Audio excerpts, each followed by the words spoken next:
नमस्कार दोस्तों, स्वागत है आपका एडिटोरियल डिस्कशन में। और आज की डेट है 27 नवंबर 2023। डिस्कशन स्टार्ट करने से पहले ये वर्ड मैं आपको बोलना चाहता हूँ। पिछले हफ्ते फ्राइडे सैटरडे को मैं नहीं डिस्कस कर सका।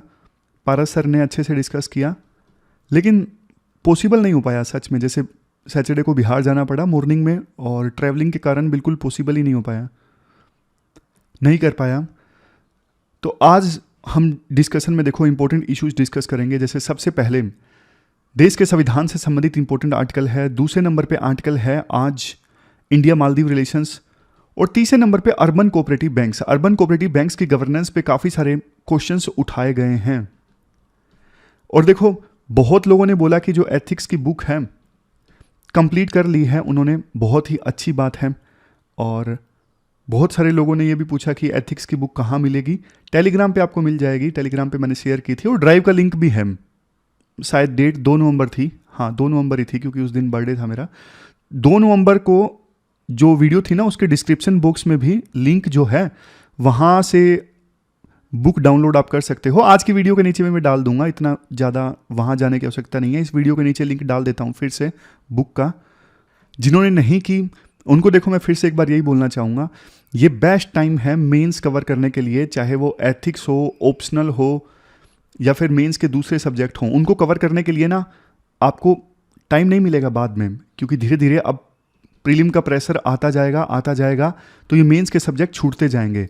प्री फिर आप क्लियर कर लोगे इस अटेम्प्ट में, लेकिन उस समय फिर आपको मेंस के सब्जेक्ट फिर से पढ़ने पड़ेंगे अच्छे से, अगर तैयार नहीं किए। उस समय देखो टाइम बहुत कम होता है। उस समय जितनी ज़्यादा राइटिंग प्रैक्टिस हो तो ज़्यादा अच्छा है, बजाय कि उस समय प्री के बाद में आप मेंस के सब्जेक्ट पढ़ रहे हो, या फिर उनको अच्छे से पढ़ रहे हो, पहले पढ़ा है अच्छे से नहीं पढ़ा।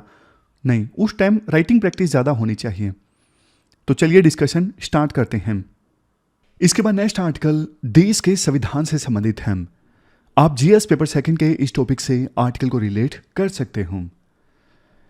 देखो, कल यानी 26 नवंबर को संविधान दिवस था। कल के ही दिन 1949 में संविधान को एडॉप्ट किया गया था। हालांकि पूरा संविधान फाइनली फोर्स में आया 26 जनवरी 1950 को। और इसका आंसर आपको वैसे कमेंट बॉक्स में भी देना है। आखिरकार क्यों 26 जनवरी को ही पूरा संविधान क्यों फोर्स में आया, कमेंट बॉक्स में बताइएगा। लेकिन देखो, जब भी 26 नवंबर आता है ना, तो कई सारे स्कॉलर्स तारीफ करते हैं भारत के संविधान की कि कितना बढ़िया संविधान है, इतना डिटेल्ड है, बहुत ही बढ़िया। लेकिन देखो, पिछले कुछ सालों से ना ऐसा होने लगा है कि इस दिन कुछ एक्सपर्ट्स ये मांग करने लगे हैं कि संविधान को फिर से लिखा जाए, रीराइट किया जाए। वैसे देखो, संविधान को फिर से लिखना कोई नई बात नहीं है। 1791 से लेकर 1958 के बीच में फ्रांस में संविधान 5 बार लिखा गया है। आप नेपाल का एग्जाम्पल लीजिए, 1948 से लेकर 2007 के बीच में 6 बार नेपाल ने अलग अलग संविधान को अडॉप्ट किया, और फाइनली आज जो उनका संविधान है इसे अडॉप्ट किया गया था नेपाल के द्वारा 2015 में। आप चिली का एग्जाम्पल लीजिए, 2021 के बाद से ही साउथ अमेरिका का ये देश चिली अपना नया संविधान बनाने की ओर अग्रसर है। उज्बेकिस्तान में रेफरेंडम करवाया गया था, नया संविधान बनाना है, जनता ने बोला यस बनाओ, तो उज्बेकिस्तान भी अपना नया संविधान बना रहे हैं। लेकिन एक चीज यहां पे देखो बताने लायक है, इन सभी देशों में ना कहीं कंसेंसस का इश्यू था। पुराने संविधान को लेके ना सभी वर्गों की सहमति नहीं थी, एक राय नहीं थी, या फिर पॉलिटिकल रीजंस थे कुछ ना कुछ, जिसकी वजह से इन सभी देशों ने इतनी बार अपने संविधान को अडॉप्ट किया। इंडिया की हालात अलग हैं। इंडिया में जो संविधान अडॉप्ट किया गया था ना 26 नवंबर 1949 को, यह संविधान काफी मेहनत से बना। पूरा डिस्कस हुआ था कॉन्स्टिट्यूट असेंबली में। डॉक्टर BR अंबेडकर जो कमेटी को हेड कर रहे थे, उनके द्वारा ड्राफ्ट कॉन्स्टिट्यूशन तैयार किया गया, और एक एक प्रोविजन को डिटेल से डिस्कस किया गया। टोटल देखो 7635 अमेंडमेंट्स आई। ड्राफ्ट जब प्रेजेंट किया गया ना अंबेडकर कमेटी के द्वारा, तो उसके बाद अलग अलग मेंबर्स के द्वारा इतनी अमेंडमेंट्स कॉन्स्टिट्यूट असेंबली में प्रेजेंट की गई कि प्रोविजन को चेंज करो। और इतनी अमेंडमेंट्स में से देखो 2473 तो डिस्कस भी की गई थी। फाइनली जब संविधान बना तो उसमें 395 तो आर्टिकल्स थे और 8 शेड्यूल्स थे।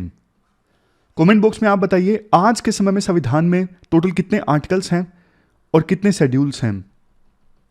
तो देखो, नया जो संविधान बना था ना 1949 में, वो उस समय 320 मिलियन इंडियंस की उम्मीद था, खास करके शेड्यूल कास्ट, शेड्यूल ट्राइब्स या फिर दूसरे जो डिसएडवांटेज सेक्शंस है ना, उनकी उम्मीद कि अब शायद देश में कुछ बदलेगा इस संविधान के आने के बाद। हाँ, एक इंपॉर्टेंट क्रिटिसिज्म ये होता है संविधान का कि कॉलोनियल छाप देखने को मिलती है हमारे देश के संविधान पर। मतलब डायरेक्टली 1935 का जो एक्ट था ना, गवर्नमेंट ऑफ इंडिया एक्ट 1935, यहां से एक बड़ा पोर्शन कॉपी पेस्ट कर लिया गया। इवन इससे संबंधित यूपीएससी ने मेंस में क्वेश्चन भी पूछा था, जो मैं आपको लास्ट में देता हूं, कि 1935 से मेजर पोर्शन उठा लिया गया और ये एक्ट आया था जब ब्रिटिशर्स हमारे देश पर रूल कर रहे थे। तो कुल मिला के कॉलोनियल लीगेसी देखने को मिलती है देश के संविधान में। बट राइटर कहते हैं ये तो देखो बहुत सिंप्लीफिकेशन वाली बात हो जाएगी ये कहना कि डायरेक्टली 1935 के एक्ट से कॉपी पेस्ट है और कॉलोनियल छाप देखने को मिलती है संविधान पर। इसके बाद राइटर एक्सप्लेन करते हैं कि ये कहना क्यों गलत है। देखो, 26 नवंबर 1949 का दिन, जिस दिन संविधान एडॉप्ट किया गया था ना, उस समय कॉन्स्टिट्यूट असेंबली के चेयरमैन डॉक्टर राजेंद्र प्रसाद ने एक बात बोली थी कि ना, हमारा क्रिटिसिज्म होता है कि इंडिया का संविधान जो है वो किसी मेजर कंट्री के संविधान से मिलता जुलता नहीं है, सभी देशों के संविधान से कुछ ना कुछ लिया गया है। तो उस समय डॉक्टर राजेंद्र प्रसाद ने यह कहा था, देखो इंडिया का जो संविधान है ना, वो अपनी सर्कमस्टांसिस से प्रभावित है, अपनी हिस्ट्री से प्रभावित है। जिस प्रकार से फ्रीडम स्ट्रगल के दौरान नेताओं ने ब्रिटिशर्स के खिलाफ संघर्ष किया, जिन वैल्यूज के बेस पे संघर्ष किया, सिटीजन्स के राइट्स की वकालत की, उसके बेस पे ये संविधान बना है। एग्जाम्पल भी देते हैं, जैसे देखो साइमन कमीशन 1927 में आया था 1919 के एक्ट को रिव्यू करने के लिए और फर्दर रिफॉर्म्स सजेस्ट करने के लिए, फर्दर देश के संविधान में क्या रिफॉर्म्स आने चाहिए उस समय। लेकिन साइमन कमीशन में एक भी भारतीय नहीं था, तो कांग्रेस ने कर दिया बाइकआउट, हम नहीं एंगेज करेंगे साइमन कमीशन के साथ में। तो उस समय ना ब्रिटिशर्स ने चैलेंज दे दिया इंडियंस को कि भैया आप एकजुट हो ही नहीं कर सकते एक संविधान पर, आप में हिम्मत है तो अपना संविधान बना के दिखाइए जो सबको मान्य हो। सेम चैलेंज लॉर्ड बर्किनहेड, जो कि secretary of state for India थे हाउस ऑफ लॉर्ड्स में 1925 में, इनके द्वारा भी दिया गया इंडियंस को कि आप अपना संविधान बना के दिखाइए जो सभी भारतीयों को एग्री करता हो, ऐसा संविधान आप बना के दिखाइए। तो उस समय जो इंडिया के लीडर्स थे, इंडिया की पॉलिटिकल पार्टीज थी, उन्होंने इस चैलेंज को हाथों हाथ लिया। दिसंबर 1927 में एक ऑल इंडिया पार्टी कॉन्फ्रेंस हुई। यह डिसाइड हुआ कि हाँ, हम ब्रिटिशर्स के चैलेंज को एक्सेप्ट करते हैं और ऐसा संविधान हम बनाएंगे। तो जो कमेटी बनी ब्रिटिशर्स के चैलेंज का सामना करने के लिए, यानी संविधान बनाने के लिए, उसमें ये सारे लोग थे, ये सारे महान लीडर्स थे। Motilal Nehru, Subhash Chandra Bose, Annie Besant, M.R. Jayakar, Jawaharlal Nehru, ये सब लोग थे। और संविधान आखिरकार बन गया, इस कमेटी के द्वारा बना दिया गया 1928 में, जिसको नाम दिया गया नेहरू रिपोर्ट। अनफॉर्चुनेटली देखो, नेहरू रिपोर्ट यानी ड्राफ्ट कॉन्स्टिट्यूशन जो बनाया गया, वो सभी लीडर्स को पसंद नहीं था। डिफरेंसेस थे जो आप इतिहास में पढ़ते हो। लेकिन राइटर ये कहना चाहते हैं, ये जो नेहरू रिपोर्ट आई थी ना, यानी ड्राफ्ट संविधान जो बना था, ये मेन बेसिस है जिसके बेस पे आगे जाके भारत के लीडर्स ने ब्रिटिशर्स के खिलाफ संघर्ष किया। इस नेहरू रिपोर्ट का हवाला दिया जाता था भारतीय लीडर्स के द्वारा। उसके बाद इस नेहरू रिपोर्ट में 22 चैप्टर्स और 88 आर्टिकल्स थे और बहुत सारे इंपॉर्टेंट इश्यूज को एड्रेस किया गया था, जैसे फंडामेंटल राइट्स, बाइकैमरल पार्लियामेंट मतलब Lok Sabha Rajya Sabha, division of powers between judiciary, executive, legislature, judicial independence, centre state relations, बहुत सारी चीजें थी इस नेहरू रिपोर्ट में।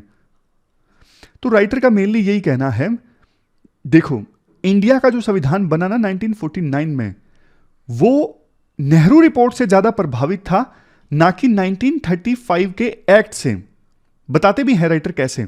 जैसे देखो, नेहरू रिपोर्ट में कहा गया था हर एक इंडियन जिसकी एज 21 से ज्यादा है उसके पास वोटिंग राइट होना चाहिए, लेकिन 1935 में ऐसा नहीं था। 1935 के एक्ट में सिर्फ 15% लोगों को वोटिंग पावर दी गई थी देश में। इवन 1935 के एक्ट में ना वाइसराय की पावर इंक्रीज कर दी गई थी, वाइसराय को पावर दे दी गई थी कि आप पार्लियामेंट को डिसोल्व कर सकते हो। इसके बाद तो कांग्रेस ने बोल दिया था कि ये जो एक्ट है 1935 का, ये स्लेव कॉन्स्टिट्यूशन है, गलत है ये। तो यही राइटर कहना चाहते हैं, नेहरू रिपोर्ट बेसिस बनी भारत का संविधान बनाने के लिए, ना कि 1935 का एक्ट। और जो लोग ये बोलते हैं ना, करंट रियलिटी के हिसाब से संविधान बनना चाहिए, देखो आप दूसरे देशों का एग्जांपल लीजिए। यूएसए बढ़िया से अपना देश चला रहा है बिना संविधान के साथ कोई टेम्परिंग किए। यूके और इजराइल के पास तो कोई रिटर्न संविधान है भी नहीं, फिर भी वो अपना देश अच्छे से चला रहे हैं। दिक्कत पता है क्या है? चलो संविधान बना भी दिया जाए, संविधान को लेके ना सभी वर्गों की सहमति बनाना बहुत मुश्किल होता है। यह अच्छा काम हमारे देश के लीडर्स के द्वारा 1949 से पहले किया गया। वोटिंग नहीं हुई थी जब हमारा संविधान बना था, ना ही डिविजन्स थी। बट आज के समय में क्या यह पॉसिबल है कि सभी वर्गों को साथ लेके एक संविधान बनाया जा सके? शायद नहीं, शायद नहीं। इतना सहमति आज के समय में बनाना मुश्किल है। लास्ट में एक इंपॉर्टेंट कोट के साथ इस आर्टिकल को खत्म किया जाता है, जो आप ऐसे में भी खत्म कर सकते हो। डॉक्टर राजेंद्र प्रसाद ने यह बोला था, देखो संविधान थोड़ा बहुत डिफेक्टिव भी है ना, लेकिन जो इलेक्टेड लीडर्स हैं वो मैन ऑफ कैरेक्टर हैं, मैन ऑफ इंटीग्रिटी हैं, तो वो डिफेक्टिव संविधान से भी काम चला सकते हैं, वो उसको भी फुल्ली यूटिलाइज कर सकते हैं। लेकिन अगर आपके लीडर्स में दम नहीं है, कैरेक्टर स्ट्रोंग नहीं है, इंटीग्रिटी नहीं है, तो फिर देखो संविधान कितना भी अच्छा हो कोई फर्क नहीं पड़ता। वो कैसे ना कैसे उसमें लूप होल निकाल के, उसमें से लूप होल निकाल के वो अपने इंटरेस्ट को सर्व करेंगे ही करेंगे। एक छोटा सा एग्जांपल लीजिए, सभी पॉलिटिकल पार्टीज जो सेंटर में रही हैं उन्होंने ऐसा किया है। गवर्नर या प्रेसिडेंट, इनको ना संविधान में डायरेक्टली बोला नहीं गया कि कितने दिनों में आपको बिल पे एक्शन लेना है। इस लूप होल का फायदा उठाया गया गवर्नर्स के द्वारा और प्रेसिडेंट के द्वारा। रिप्लाई नहीं देते कई बार, बस बिल को अपने पास रोक लेते हैं, कोई एक्शन नहीं। कोई एक्शन नहीं भी एक प्रकार का देखो एक्शन है, लेकिन यह संविधान का मिसयूज है। तो यह पूरा आर्टिकल हमने डिस्कस किया कि संविधान को रीराइट करने की आवश्यकता नहीं है। चलते हैं आगे। इसके बाद देखो next issue urban cooperative banks की गवर्नेंस से संबंधित है। आप जीएस पेपर 3 के इस टॉपिक से आर्टिकल को रिलेट कर सकते हो। कंटेस्ट देखो ये है, हाल ही में ना रिजर्व बैंक ऑफ इंडिया ने ना मुंबई बेस्ड एक अर्बन कोऑपरेटिव बैंक है अभुदय कोऑपरेटिव बैंक लिमिटेड, 1 साल के लिए इसकी गवर्नेंस, इसके बोर्ड पर कंट्रोल इस्टेब्लिश किया आरबीआई के द्वारा। क्योंकि इस कोऑपरेटिव बैंक में ना गवर्नेंस का स्टैंडर्ड काफी खराब हो चुका था, तो अल्टीमेटली आरबीआई ने जिम्मेदारी संभाली कि 1 साल के लिए हम इस बैंक के बोर्ड को संभालेंगे।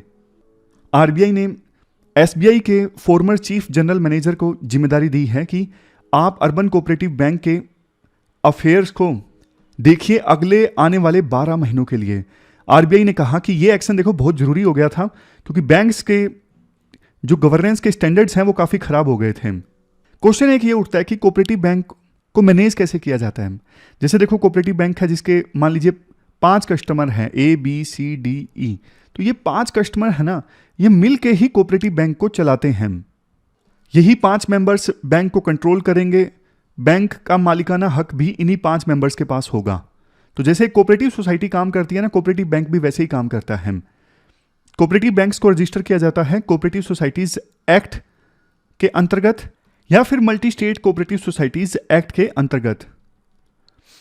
यहां पर देखो रेगुलेशन कैसे होता है इन बैंक्स का, बैंकिंग रेगुलेशन एक्ट 1949 के अंतर्गत और banking laws cooperative societies act 1955 के अंतर्गत। कोऑपरेटिव बैंक्स को 2 कैटेगरीज में डिवाइड किया जाता है, एक अर्बन कोऑपरेटिव बैंक और दूसरा रूरल कोऑपरेटिव बैंक्स। कैरेक्टरिस्टिक आपको पता है कोऑपरेटिव बैंक्स के, cooperative banks are owned by their members who are also their share holder. मतलब जो बैंक्स के कस्टमर होते हैं ना, वही बैंक को कंट्रोल करते हैं और मालिकाना हक भी मेंबर्स के पास होता है। आप बोलोगे सर बैंक्स के तो बहुत सारे कस्टमर्स होते हैं।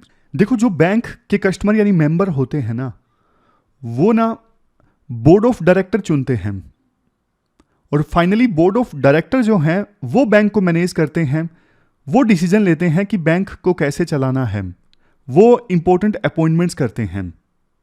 और कोऑपरेटिव बैंक का जो भी मुनाफा होता है ना, वो मेंबर्स के बीच में शेयर कर लिया जाता है डिविडेंड की फॉर्म में। और ये जो बैंक है कई सारी सर्विसेज ऑफर करते हैं, जैसे normal banking service for example, deposit वगैरह। इसके अलावा दूसरी फाइनेंशियल सर्विसेज जैसे saving account open, loan, insurance, ये सब। आमतौर पे इन कोऑपरेटिव बैंक्स का फोकस ना लोकल कम्युनिटीज की नीड्स को पूरा करना होता है और लोकल एरियाज में इकोनॉमिक डेवलपमेंट लेके आना होता है। कोऑपरेटिव बैंक्स इन प्रिंसिपल्स पर चलते हैं, जैसे डेमोक्रेसी, इक्वालिटी, सॉलिडेरिटी। एम होता है कि एथिकली बैंक को चलाया जाए। और बात करें स्पेसिफिकली देखो अर्बन कोऑपरेटिव बैंक्स की, इनको तो मेनली ऑपरेट किया जाता है अर्बन एरियाज में या फिर सेमी अर्बन एरियाज में, जैसा नाम से ही जाहिर है अर्बन कोऑपरेटिव बैंक। 2021 में ना आरबीआई ने एक कमेटी अपॉइंट की थी, एनएस विश्वनाथन कमेटी। इस कमेटी ने अर्बन कोऑपरेटिव बैंक्स के लिए ना 4 टीयर का स्ट्रक्चर सजेस्ट किया था। टीयर 1 में वो बैंक्स आते हैं जहां पर डिपॉजिट 100 करोड़ तक का है। टीयर 2 में वो बैंक्स आते हैं जहां पर डिपॉजिट 100 करोड़ से 1000 करोड़ के बीच में है। टीयर 3 में वो बैंक्स आते हैं जिनका डिपॉजिट 1000 करोड़ से 10,000 करोड़ के बीच में है। और टीयर 4 में वो बैंक्स आते हैं जहां पे डिपॉजिट 10,000 करोड़ से ज़्यादा का है। आज के समय में हमारे देश में ना 1514 अर्बन कोऑपरेटिव बैंक्स हैं। एग्रीकल्चर सेक्टर में इनका कंट्रीब्यूशन, एग्रीकल्चर सेक्टर में लोन देने में कंट्रीब्यूशन 11% है। डिपॉजिट बेस सभी कोऑपरेटिव बैंक्स का मिला के 5.26 ट्रिलियन रुपीस है।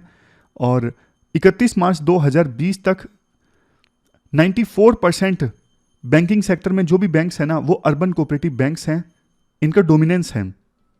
बट देखो इश्यूज ये हैं, इन अर्बन कोऑपरेटिव बैंक्स में ना गवर्नेंस काफ़ी वीक है, क्योंकि मेंबर्स के द्वारा ही ये बैंक चलाए जाते हैं।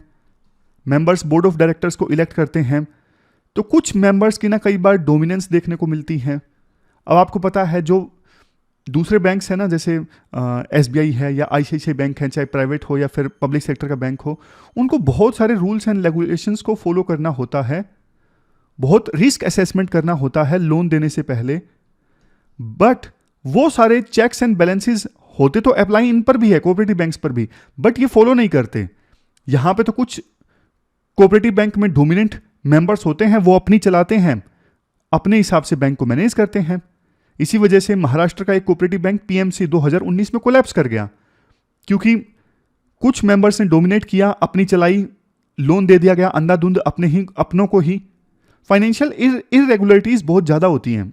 नेक्स्ट है लैक ऑफ प्रोफेशनल मैनेजमेंट। अब देखो बैंक चलाया जाता है मेंबर्स के द्वारा। मेंबर्स जिनका पैसा जमा है, जिनके पास शेयर्स हैं, वो प्रोफेशनल थोड़ी ना है, वो बैंकर थोड़ी ना है, इसलिए उनके पास रेलेवेंट स्किल नहीं होती बैंक चलाने के लिए। Next lack of compliance with regulatory norms. जैसे मैंने आपको बताया आरबीआई के जो रेगुलेटरी नॉर्म्स होते हैं ना, जैसे कैपिटल एडिक्वेसी, एसेट क्वालिफिकेशन, भाई कितना एसेट एनपीए है, उन सब के साथ में कंप्लायंस नहीं किया जाता। Next limited access to capital. अब देखो कोऑपरेटिव बैंक्स के पास ना मेंबर्स का तो पैसा होता है कई बार, लेकिन मेंबर्स का पैसा मिला के बहुत कम होता है। जैसे 50% अर्बन कोऑपरेटिव बैंक्स तो ऐसे हैं जहां पर टोटल डिपॉजिट 100 करोड़ से कम है। अब इतने पैसों से काम थोड़ी ना चलेगा, एक्स्ट्रा कैपिटल लाना पड़ेगा इधर उधर से। लेकिन अर्बन कोऑपरेटिव बैंक्स को आसानी से कैपिटल मिलता नहीं है फाइनेंशियल सर्विसेज प्रोवाइड करने के लिए। Next competition from other banks. अब एक तरफ देखो आईसीआईसीआई, एचडीएफसी, ये सारे बैंक्स जो हाईली टेक इनेबल्ड हैं, बढ़िया बढ़िया इनकी एप्लीकेशन है। दूसरी तरफ कोऑपरेटिव बैंक्स जहां पे देखो इतना प्रोफेशनलिज्म नहीं है, इतनी बढ़िया टेक्नोलॉजी नहीं है, चलाना मुश्किल हो जाता है। Dual regulation challenge addressed. अब ये जो बैंक्स है ना, एक तरफ देखो स्टेट गवर्नमेंट के सोसाइटी एक्ट से रेगुलेट होते हैं, दूसरी तरफ आरबीआई भी इन्हें रेगुलेट करता है। तो कई बार ना क्लैरिटी का अभाव होता है कि कौन ओवरसाइट रख रहा है, कौन देखरेख कर रहा है इन बैंक्स की। Next high non performing asset ratio. Recently RBI governor ने यह हाईलाइट किया कि अर्बन कोऑपरेटिव बैंक्स में एनपीए जो है वो 8.7%, जो कि काफ़ी ज़्यादा है। 2016 से लेकर अभी तक 54 अर्बन कोऑपरेटिव बैंक्स ऐसे हैं जिनका लाइसेंस रद्द कर दिया है आरबीआई के द्वारा। अब लास्ट में बारी आती है वे फॉरवर्ड की होना क्या चाहिए। गवर्नेंस को मजबूत किया जाए, गवर्नेंस स्ट्रक्चर मजबूत होना चाहिए, इंटरनल कंट्रोल होने चाहिए ताकि कुछ ही मेंबर अपनी मनमानी ना करें, प्रोफेशनल मैनेजमेंट होना चाहिए। मेंबर्स अगर प्रोफेशनल नहीं है तो बाहर से प्रोफेशनल्स लाए जाएं बैंक के बोर्ड में। क्रेडिट रिस्क मैनेजमेंट अच्छे से होना चाहिए कि लोन जिसे दे रहे हैं क्या रिस्क इन्वॉल्व हैं। कई बार होता क्या है, जो डोमिनेंट मेंबर्स होते हैं ना, उनके कहने पे लोन दे दिया जाता है बिना रिस्क को एक्सेस करें, तो पैसा डूब जाता है। तो प्रॉपर क्रेडिट रिस्क असेसमेंट होना चाहिए। नेक्स्ट, जो आरबीआई की रेगुलेटरी नॉर्म्स हैं उनके साथ प्रॉपर कंप्लायंस हो। कैपिटल ज़्यादा अच्छे से मिले कोऑपरेटिव बैंक्स को।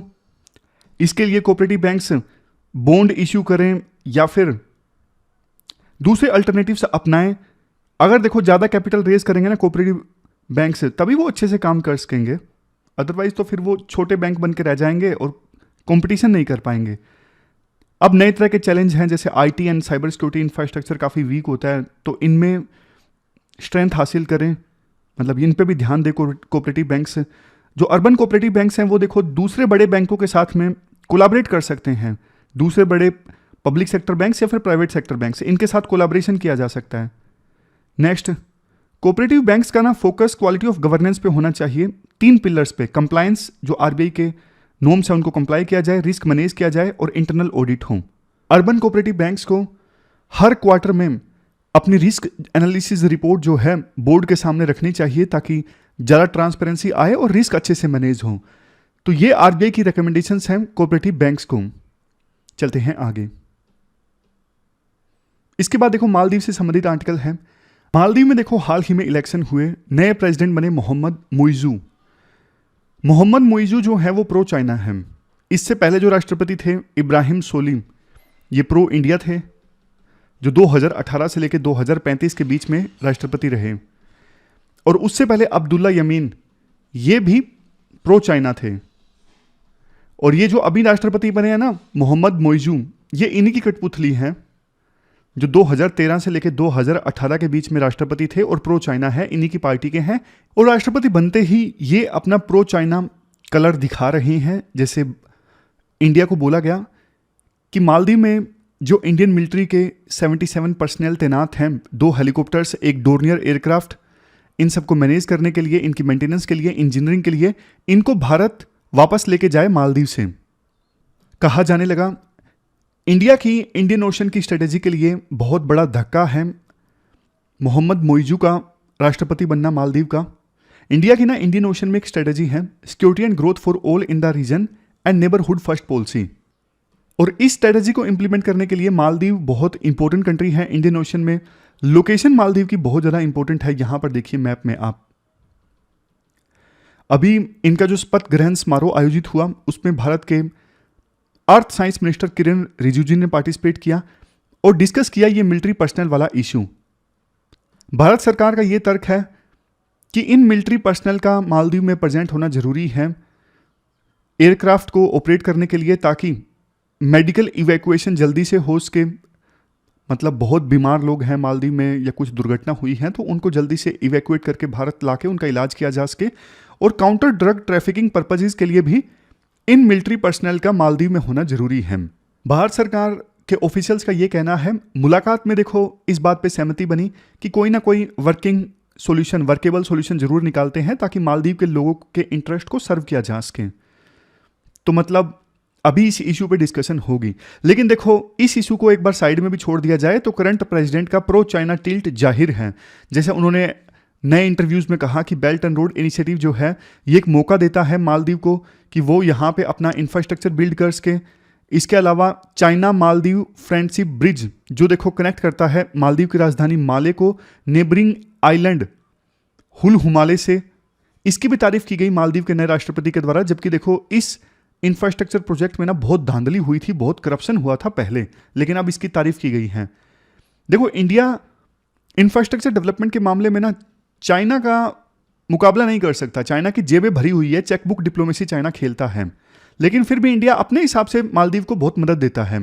जैसे fresh line of credit $400 million की ग्रांट दी, सीधा सीधा ग्रांट, तो वापस देने की आवश्यकता भी नहीं पड़ती। तो $700 मिलियन की तो इंडिया ने ग्रांट दी हाल ही में एक सी ब्रिज बनाने के लिए जो कैपिटल माले को नेबरिंग 3 आइलैंड से जोड़ेगी। अब देखो इस प्रोजेक्ट से एम्प्लॉयमेंट भी जनरेट होगा, इकोनॉमी भी मजबूत होगी। इंडिया की जो एड है ना, इंडिया की मदद ट्रांसपेरेंट है, मालदीव के डेवलपमेंट इंटरेस्ट को सर्व करने के लिए है। इंडिया का कोई पर्पस डेट ट्रैप जैसा नहीं है जैसा चाइना खेलता है। इंडिया की मदद लोगों के वेलफेयर के लिए है, ह्यूमैनिटेरियन असिस्टेंस है, डिजास्टर में रिलीफ प्रोवाइड करने के लिए है। हमेशा से देखो, जब भी कोई विपत्ति आई है ना मालदीव के ऊपर, इंडिया हमेशा से फर्स्ट रिस्पॉन्डर रहा है। जैसे तख्ता पलट का अटेम्प्ट हुआ था मालदीव में 1988 में, इंडिया ने सबसे पहले रिस्पॉन्ड किया। सुनामी आई 2004 में, सबसे पहले किसने मदद भेजी? इंडिया ने। पीने के पानी का क्राइसिस पैदा हो गया था 2014 में, सुषमा स्वराज जी थी उस टाइम, सबसे पहले मदद किसने की? इंडिया ने। कोविड-19 की महामारी में सबसे पहले मेडिकल टीम्स किसने भेजी? इंडिया ने। ऑपरेशन संजीवनी के तहत जरूरी मेडिसिन किसने सप्लाई की? इंडिया ने। इसके अलावा देखो, पिछले 5 सालों में अलग अलग तरह के 450 मिशन कैरी आउट किए गए हैं मालदीव की मैरीटाइम सिक्योरिटी को इंश्योर करने के लिए। इंडिया को देखो डेवलपमेंट कोऑपरेशन और ज्यादा करना चाहिए मालदीव के साथ में, और डेवलपमेंट कोऑपरेशन ऐसा होना चाहिए कि सरकार चेंज हो लेकिन कोऑपरेशन खत्म ना हो। जैसे देखो, अफगानिस्तान का आपको एग्जांपल देता हूं। अफगानिस्तान में तालिबान सत्ता में आया, लेकिन बावजूद इसके अफगान लोगों में ना इंडिया के प्रति गुडविल है, तो मजबूर कर दिया गया लोगों ने कि तालिबान भी एक पॉजिटिव सोच रखे इंडिया के साथ में। उसी प्रकार से रिश्तों को मैनेज किया जाना चाहिए कि तालिबान के लोगों में इंडिया के प्रति अच्छी भावना हो, तो वहां के राष्ट्रपति फिर ऐसा टिल्ट ले ही नहीं सकते प्रो चाइना। समझ गए? तो राइटर यही कहते हैं, मुइजियो जो है वो प्रोक्सी हैं एक प्रकार से अब्दुल्ला यमीन के, जो अभी जेल में हैं। सिर्फ अब्दुल्ला यमीन का 2013 से लेकर 2018 के बीच का पीरियड छोड़ दिया जाए ना, मालदीव के साथ हमेशा हमारे रिश्ते अच्छे रहे हैं। चाइना फैक्टर एक जरूर इंपॉर्टेंट फैक्टर है, लेकिन बावजूद इसके रिश्ते कभी बहुत ज्यादा खराब नहीं हुए हैं। तो राइटर लास्ट में यही बोलते हैं, डेवलपमेंट कोऑपरेशन जारी रहना चाहिए, और इंडिया को यह सोच के नहीं बैठ जाना चाहिए कि नए जो प्रेसिडेंट हैं वो पूरी तरह से प्रो चाइना है, अभी कोऑपरेट करके कोई फायदा नहीं है। ग्लोबल पॉलिटिक्स में देखो कब क्या बदल जाए कुछ नहीं कहा जा सकता। बजाय इसके कि आप पूरी तरह से शांत होकर बैठ जाओ, आपको एंगेज करते रहना चाहिए, और यही राइटर बोलते हैं। तो ये पूरा आर्टिकल हमने डिस्कस किया इंडिया मालदीव से संबंधित। क्वेश्चंस देख लीजिए जो आपको अटेम्प्ट करने हैं। 2005 में यूपीएससी ने क्वेश्चन पूछा था 1935 के एक्ट से संबंधित। 1935 का जो गवर्नमेंट ऑफ इंडिया एक्ट था, इसमें क्या आया? क्या प्रोविंशियल ऑटोनॉमी का जिक्र किया गया था? मतलब ये प्रोविजन किया गया था। फेडरल कोर्ट को इस्टाब्लिश करने का प्रोविजन किया गया था। सेंटर में ऑल इंडिया फेडरेशन का मेंशन किया गया था। बताइए, सोचिए इस क्वेश्चन का आंसर क्या है। मीनवाइल एक और क्वेश्चन आप देखिए, 1935 के एक्ट में जो इंस्ट्रूमेंट ऑफ इंस्ट्रक्शंस था उसको इनकॉर्पोरेट किया गया फाइनल भारत के संविधान में, जो फोर्स में आया 1950 में, किस नाम से? सोच लीजिए इसका आंसर भी। मीनवाइल देखो, पहले क्वेश्चन का आंसर मैं आपको बता देता हूं। पहले क्वेश्चन का आंसर जहां डी है, तो दूसरे क्वेश्चन का आंसर है डीपीएसपी।